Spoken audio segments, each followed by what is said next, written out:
एक समय की बात है, गौतम बुद्ध अपने शिष्यों के साथ बैठे हुए थे। हर बार की तरह शिष्य बुद्ध से सवाल पूछते और महात्मा जवाब देते तो एक शिष्य कुछ चुप बैठा हुआ था। तब बुद्ध पूछते हैं, क्या हुआ, तुम कुछ पूछ नहीं रहे हो? तब वह शिष्य बुद्ध से पूछता है, क्या सच में हमारे किए गए कर्म वापस आते हैं? ये कर्म क्या है जो हर कोई कहता है कि कर्मों का फल अच्छा होना चाहिए, जैसा करोगे वैसा भरोगे? तब बुद्ध कहते हैं, बेटा, कर्म का फल हमेशा साथ आता है, वह कभी नहीं जाता। और कर्म क्या है, इसके ऊपर मैं तुम्हें एक कहानी सुनाऊंगा जिससे तुम्हें सब कुछ कर्मों के बारे में झांत होगा। एक समय की बात है, एक छोटे से गांव में दो मित्र रहते थे। दोनों काफी अच्छे दोस्त थे। बचपन से ही दोनों साथ रहते थे। दोनों आपस में काफी जुड़े थे और हमेशा सपने देखते कि दोनों साथ में मिलकर एक व्यापार खोलना चाहते थे। और समय के साथ जैसे जैसे वह बड़े हो रहे थे, उनकी चिंता बढ़ रही थी। फिर उन्होंने निर्णय लिया कि साथ मिलकर एक छोटा व्यापार शुरू करें। तो फिर उन्होंने एक छोटा व्यापार शुरू किया। पहले कुछ समय तो व्यापार ठंडा चल रहा था, लेकिन कुछ महीने बाद उनकी मेहनत संगठन की वजह से व्यापार ने गति पकड़ ली और व्यापार बढ़ता चला गया। वह अपने दुकान को बढ़ाने और नए उत्पादन का विस्तार करने में सक्षम हो गए और अब धीरे धीरे उन्हें व्यापार के जरिए अच्छे खासे पैसे भी मिलने लगे। उन्होंने जैसा सोचा वैसा हो रहा था। अब दोनों मित्र ने समाज में अपनी अलग पहचान बना ली और धीरे धीरे धन की कमाई बढ़ती गई। यह सब उन्हें और भी खुशी देता, क्योंकि वह अपने सपनों को हकीकत में बदल रहे थे। अब सब कुछ सही चल रहा था। संपत्ति भी बढ़ने लगी, मित्र भी काफी धनवान होने लगे। दोनों के पास अच्छे खासे पैसे आ रहे थे, किसी चीज की कोई कमी नहीं थी। अब वह व्यापार को और बढ़ाते हैं। गांव से शहर की ओर जाते हैं। शहर में जाकर एक बड़ा आलीशान होटल खोल लेते हैं। अब होटल भी जोर से चलने लगा। सारे शहर के लोग वहीं आते थे। सब कुछ सही चल रहा था। कुछ साल बाद दोनों मित्रों के पास काफी पैसे जमा हो गए। कमाई के दो हिस्से होने लगे। अब वह काफी खुश रहते थे, लेकिन दूसरी तरफ एक मित्र के मन में लालच आता है।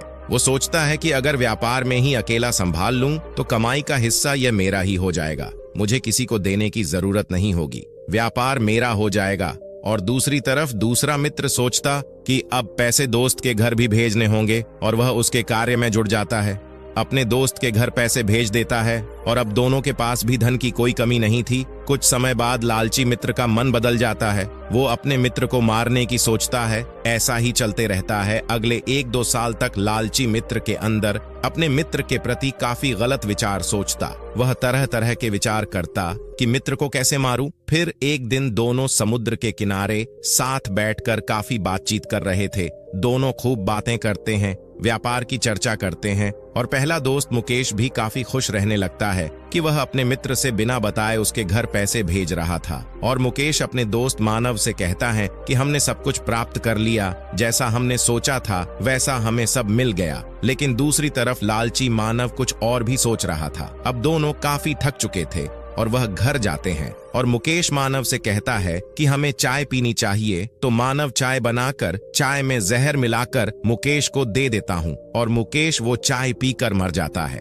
मानव ने अपने दोस्त मुकेश के साथ विश्वासघात कर देता है और सारी संपत्ति का मालिक बन गया। उसने वापस गांव में जाकर खूब जमीन खरीदी, व्यापार का मालिक बन गया। उसने अपने व्यापार को और बढ़ाया, लेकिन जो देख रहा है उसकी दृष्टि से कोई नहीं बच सकता। अब कुछ समय बाद मानव गांव का काफी मशहूर अमीर आदमी बन चुका था। उसके पास कहीं संपत्ति आ गई थी। फिर कुछ साल बाद मानव ने शादी कर ली और शादी के बाद उसे एक काफी होनहार आकर्षित पुत्र प्राप्त होता है। पुत्र इतना आकर्षित होता है कि किसी का भी मन लुभा ले और वह पढ़ाई में भी काफी होशियार बन गया था। अब मानव सोचता है कि मेरे पुत्र को मुझे बाहर देश पढ़ाई के लिए भेजना चाहिए, लेकिन इस समय मानव के बुरे कर्म उसको नहीं छोड़ते हैं। उसके बुरे कर्म वापस आ जाते हैं और मानव का पुत्र पढ़ाई के लिए चला जाता है। विदेश जाने के कुछ समय बाद ही पुत्र काफी बीमार रहने लगता है। मानव इलाज के लिए लाखों रुपए यहाँ से भेजता, लेकिन फिर भी कुछ नहीं हो रहा था। धीरे धीरे सारी कमाई भेज दी पुत्र के इलाज में और पुत्र के इलाज में उसका काफी धन खत्म हो गया था। संपत्ति भी खत्म होने के कगार पर थी। धीरे धीरे जमीन जायदाद भी भेज दें, फिर भी पुत्र की हालत में कुछ सुधार नहीं आ रहा था।